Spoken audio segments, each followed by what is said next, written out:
মতন চরিত্রে মানে দীপার চরিত্রে অভিনয় করার পর ফিল্মফেয়ারে নমিনেশন পাওয়াটাই একটা বিশাল ব্যাপার।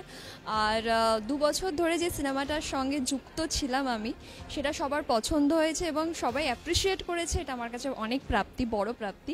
প্লাস তুমি যেটা বললে, দীপা আর অনুরাধা দুজনেই খুব আলাদা মেরুর দুজন মানুষ, সেটাকে রিপ্রেজেন্ট করাটাও একটা অ্যাক্টরের দায়িত্ব, সেটা মনে আমি পেরেছি। তো আমার পুরো স্টাইলিংটা আর যেটা ডিজাইন সেটা করেছে দুজনে মিলে। একটা হচ্ছে স্টাইলিং বাই রুদ্র সাহা, আর তোমার ডিজাইন যেটা করেছে পুরোটা সেটা হচ্ছে দীপেন্দু।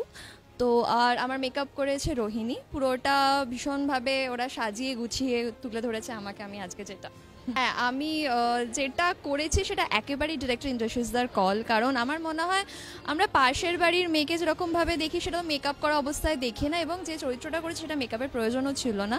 তো পুরোটাই নো মেকআপ, এবং দেখবে আমার ডিউরিং 2 বছর তো আমাদের পিম্পল উঠতেই পারে, তো সেটা ওইভাবেই রাখা আছে, মানে ইট ইজ নট হিডেন কে আমার পিম্পলটা হয়েছে, ওটা ওইভাবেই দেওয়া ছিল।